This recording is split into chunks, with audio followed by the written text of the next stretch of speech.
Hi there. So this is Cancer Update number 3. Before I get too far into all the things that have happened so far, I need to correct one incorrect statement I made in Cancer Update number 2.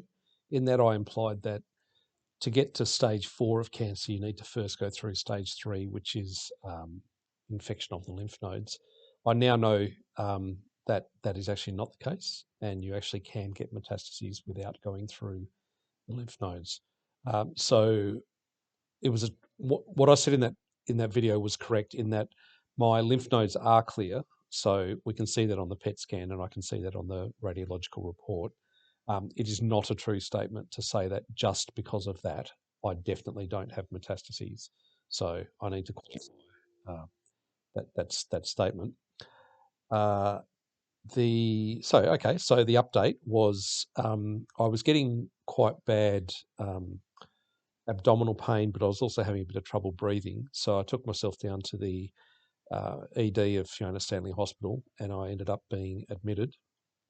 And they, uh, well, eventually, which was yesterday, it took a little bit of time for it to happen. But yesterday, I went off and I had an ascites drain, and they took out 2.8 litres of ascites.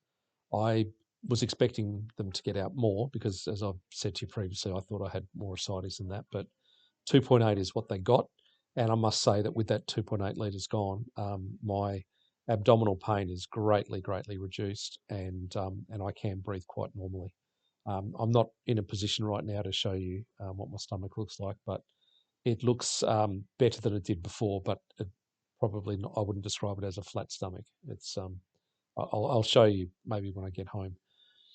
So let's talk about things we do know and things we don't know. So we've got 2.8 litres of ascites out.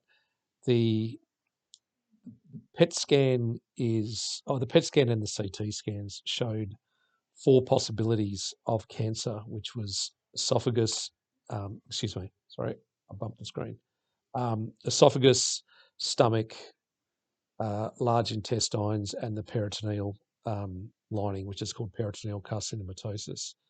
Those are all the mysteries to be solved. So they are neither ruled in nor ruled out. What they are is things that need further investigation. It's becoming more clear to me going through this journey that it's not correct to just get a CT scan or whatever that says, you know, suspect this or whatever, and think, oh, I've got that. The correct thing to do is go, that's something that needs further investigation. And now that I've seen the way the oncology department works here, basically the oncology department won't take you on as a patient until they have a confirmed tissue biopsy. And now that I've had some time to think about it, my opinion is that's exactly the way they should act, because up until then everything is conjecture. But once you have a tissue biopsy, then that is fact. You do have that thing. We no longer suspect it. Now we know it. So at the moment, we have 4 suspects, but we have nothing that we know. So the next step for me is that we are planning is an endoscope. So they're going to put a camera down my mouth and they're going to rule in or rule out the esophageal and stomach. Well, I can't say cancer because we don't know that it's cancer, but the anomalies that came up on the PET scan that suggest that there is something sinister going on there, and either rule it in or rule it out. So that'll be esophagus and stomach. So I'm making this video, by the way, on Saturday, May 20. So they're looking at having an endoscopy on Monday, so that'll be 2 days from now. And depending on how that goes, there'll then possibly be a colonoscopy. They did try and do a tissue biopsy for the peritoneal carcinomatosis when they did my ascites drain. Unfortunately, one of the defining characteristic really of peritoneal carcinomatosis is what they call cake layering, which is basically that the layers of your peritoneal lining get really what they call it diffuse nodularity. So instead of looking like a solid layer, it looks like this, you know, goopy. um, amorphous layer. If you can imagine putting maybe a sponge cake into a pot of water and then watch what happens to the sponge cake. That's pretty much what my peritoneal lining looks like when you look at it on the ultrasound.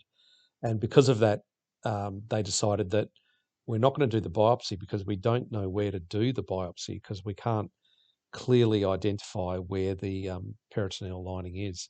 So they decided to not do that biopsy and just do the drain only. So I'm still on the journey. I'm still not able to definitively say what I have. It does look cancerous, but as I'm now understand, until you have the biopsies, uh, you can think all you want, but you don't know anything until you got biopsies. So I'll keep you updated. I am feeling a lot better now than before I had the drain, and yeah, I'll keep you informed. So thanks for calling, Perth. I'll see you later.